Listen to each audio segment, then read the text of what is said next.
ಸರಿಯಾಗಿ ರಸಗೊಬ್ಬರ ವಿತರಣೆ ಮಾಡೋದು ಅಧಿಕಾರಿಗಳಿಗೆ, ಖಾಸಗಿ ಮಾಲೀಕರೊಂದಿಗೆ ಕೈಜೋಡಿಸಿರ್ತಕ್ಕಂಥ ಅಧಿಕಾರಿಗಳಿಗೆ, ಖಾಸಗಿಯ ಮಾಲೀಕರು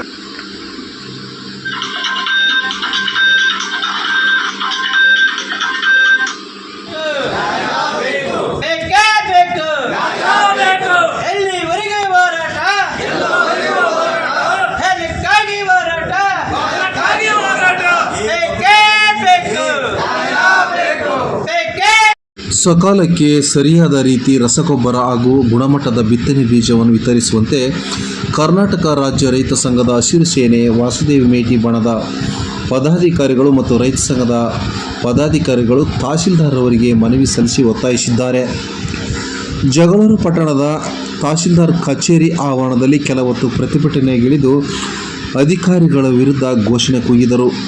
ಸಂಬಂಧಿಸಿದ ಕೃಷಿ ಇಲಾಖೆಯ ಅಧಿಕಾರಿಗಳು ಕಳಪೆ ಮಟ್ಟದ ಬೀಜ ವಿತರಣೆ ಮಾಡಿದರೆ ಉಗ್ರ ಹೋರಾಟಕ್ಕಿಳಿಯಲಾಗುವುದು ಎಂದು ಕರ್ನಾಟಕ ರಾಜ್ಯ ರೈತ ಸಂಘ ಹಸಿರು ಸೇನೆ ವಾಸುದೇವ ಮೇಟಿ ಬಣದ ತಾಲೂಕು ಅಧ್ಯಕ್ಷ ಭರಮಸಮುದ್ರ ಕುಮಾರ್ ಅವರು ಆಗ್ರಹಿಸಿದ್ದಾರೆ.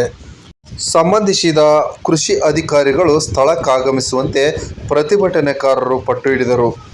ಸಂಬಂಧಿಸಿದ ಫರ್ಟಿಲೈಸರ್ ಅಂಗಡಿಗಳ ಮಾಲೀಕರುಗಳು ಜನಸಾಮಾನ್ಯ ರೈತರಿಗೆ ಬೆಲೆ ನಿಗದಿಗಿಂತ ಹೆಚ್ಚಿನ ದರಕ್ಕೆ ರಸಗೊಬ್ಬರವನ್ನು ಮಾರಾಟ ಮಾಡುತ್ತಿದ್ದಾರೆ. ಇದಕ್ಕೆ ಕಡಿವಾಣ ಹಾಕುವಂತೆ ವಕೀಲರಾದ ಆರ್ ಓಬಳೇಶ್ ಒತ್ತಾಯಿಸಿದ್ದಾರೆ. ವೀರ್ಯಕ್ಕೆ ಒಂದು ನಾಣ್ಯ ವೀರ್ಯ ಅಂತ ಹೇಳ್ಕೊಡ್ತಾ ಇದ್ದಾರೆ. ಅದನ್ನು ಒಂದು ಚೀಲ ಒಂದು ನಾಣ್ಯ ವೀರ್ಯ 200 ರೂಪಾಯಿ, 150 ರೂಪಾಯಿ, 180 ರೂಪಾಯಿ ಒಂದು ನಾಣ್ಯ ವೀರ್ಯ ಮಾಡ್ತಾರೆ. ಗಟ್ಟಿ ಗೊಬ್ಬರ ತಗೊಂಡ್ರೆ ನಾವು ಹೀರೆ ಗೊಬ್ಬರ ಕೊಡ್ತೀವಿ ಅಂತೇಳಿ ಕೆಲವು ಗೊಬ್ಬರ ಅಂಗಡಿದ ಅಲ್ಲಿ ನಮ್ಮ ರೈತರು ಬಂದು ನಮಗೆ ಸಂಘಟನೆ ತಿಳಿಸ್ತಾ ಇದ್ದಾರೆ. ಈ ಥರ ಆಗಬಾರ್ದು.